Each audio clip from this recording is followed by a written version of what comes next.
Congress party को फिर से ताकत बढ़ाई जाए और मुंबई के लोग या देश के लोग जो कांग्रेस में अपना विश्वास खो चुके हैं उनका विश्वास फिर से जीता जाए। और इसी के साथ जो दिल्ली में और मुंबई में भारतीय जनता पार्टी की आज शासन चल रहा है, एक ऐसी सरकार जो भ्रष्टाचारी सरकार है, जो गरीब लोगों की विरोधी सरकार है, जो महज अमीर लोगों को तरक्की का रास्ता दिखाने वाली सरकार है, इस सरकार को उखाड़कर फेंकने का संकल्प लेने की सरकार। इसके अलावा जिस तरह के पिछले 3 सालों से भारत की जो व्यवस्था हुई है उस पर क्या कहेंगे, और बीजेपी के राज में जिस तरह से जो माहौल बना हुआ है? देखो जी, हिंदुस्तान में बेरोजगारी तेजी से बढ़े, लगभग 12 करोड़ के आसपास नौजवान इस समय बेरोजगार है।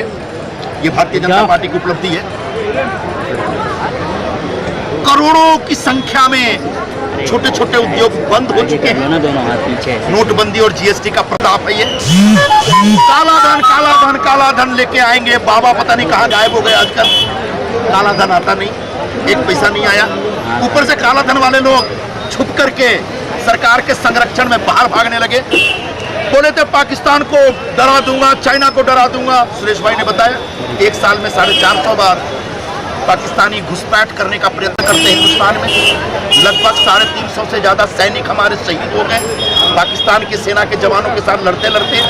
पाकिस्तान हर दिन घुसपैठ की कोशिश करता है। तो न पाकिस्तान डरा, न चाइना डरा, न नौजवान को रोजगार मिला, न काला धन आया, न 15 लाख रुपए हमारे अकाउंट में आया। आखिरकार कुछ हुआ तो फिर से महंगाई बढ़ गई, किसान सुसाइड कर रहे हैं। तो ये जो भारतीय जनता पार्टी दिल्ली से मुंबई तक जो एक अपना कारोबार चला रही है, इसमें आम आदमी पिस रहा है, गरीब आदमी परेशान हो रहा है।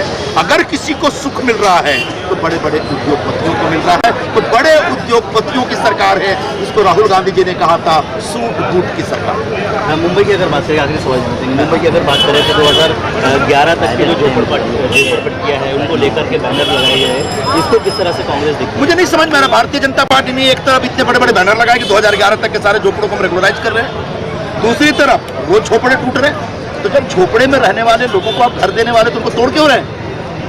ये अपने आप में कॉन्ट्रडिक्शन है, विरोधाभास है। हमने पता लगाया कि ये क्या है।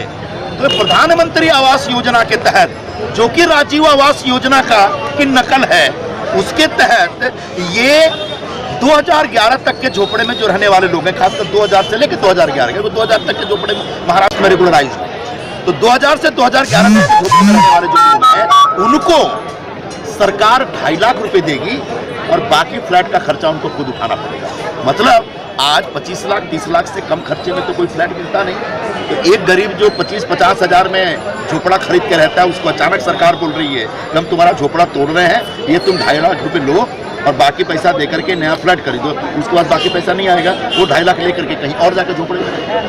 तो ये झोपड़पट्टी में रहने वाले गरीब लोगों की विरोधी योजना है, बिल्कुल उसी तरह से जैसे राशन की दुकान को लेकर। आज कोई राशन की दुकान नहीं है जहां पे लोगों को राशन बंद हो गया ऑलमोस्ट। ऊपर से आधार कार्ड की सख्ती, आधार कार्ड अगर नहीं है तो राशन नहीं मिलेगा। कौन सी बदमाशी है भाई?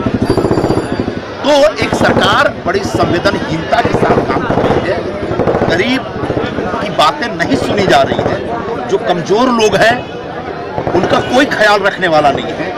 और ऐसे में अगर कुछ हो रहा है तो नफरत फैलाने का कार्य कर रहा है। जाति के नाम पे, धर्म के नाम पे, मजहब के नाम पे जाति फैलाई जा रही है। तो ऐसे नफरत के वातावरण को खत्म करके एक प्रेम की राजनीति हो, और इस राजनीति को आगे अगर कोई मुखर कर सकता है तो कांग्रेस पार्टी के नवनिर्वाचित अध्यक्ष आदरणीय राहुल गांधी कर सकते हैं। तो और इस ऐसे राहुल गांधी जी के नेतृत्व में हम सब कांग्रेस को पुनः हिंदुस्तान में लेके आए, इसका संकल्प लेने के लिए आज की संकल्प सभा का आयोजन।